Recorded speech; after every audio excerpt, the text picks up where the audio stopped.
guys? Everybody here? Alright, my name is Mac Dalton. I am second negative for my side. I'm going to give you guys some other points for the argument that Chris didn't really speak about. I'd like to reestablish what Chris said, that our prison system is designed for 100,000 or less inmates, and currently there are about 170,000 inmates housed in the cells. 33% of all inmates in the state of California are within Los Angeles County.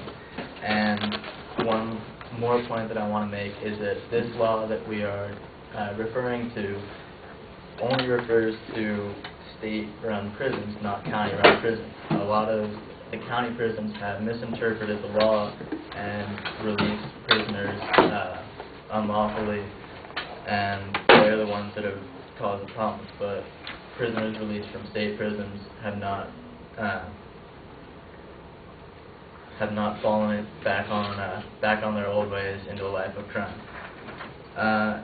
According to the California Department of Corrections, each inmate costs about $49,000 a year to house, to feed, medical expenses, clothing, things like that.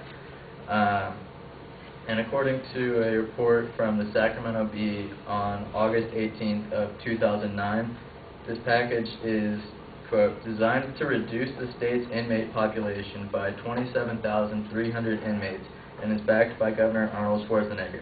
The overall package would save $1.2 billion, in part by reducing certain property crimes to misdemeanors, placing low-level parolees on global positioning monitoring, and sending older, infirm prisoners to house arrest for the final 12 months of their sentence. So this is kind of hitting on what Cassandra said, that they're pretty much released from prison with no type of parole. They are still being watched.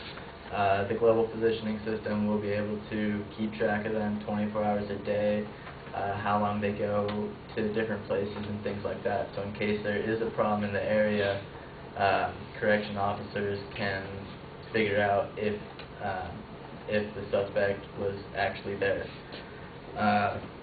Sylvia Cochran of the Associated Content continued on August 20th of 2009 that the prison inmates who would benefit from an early release would be the ill, the infirm, and the elderly. In some cases, that would also include parolees that, on paper, pose little risk for violent acting out. That would mean that if the system were enacted properly, and there's some loopholes and some misinterpretations of it right now, but if the prison system interpreted this law correctly, they would make sure that the prisoners being released early would be those who are too old to walk up behind someone and stab them in the back, sick and on their last legs who want to spend their final days with their family, or those who have shown no acts of violent behavior in prison or before they were arrested.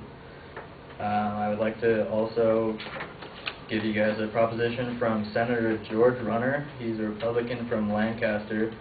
He proposed building more prisons to house our inmate population.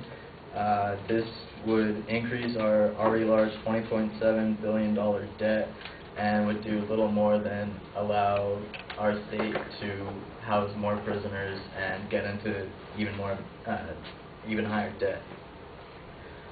Currently, with the overcrowding population, the health system of the prison has been taxed to the point that the conditions for the inmates are borderline unconstitutional.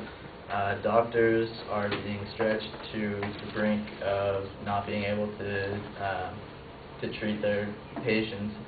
They're running out of beds in hospitals to house inmates that suffer from attacks in prisons and things of that nature. There's an $8 million health care center that's being proposed that will only help 10,000 inmates, but that's just more money that our state doesn't have and can't spend. And anything else? I think that's it. And about it. Thank you.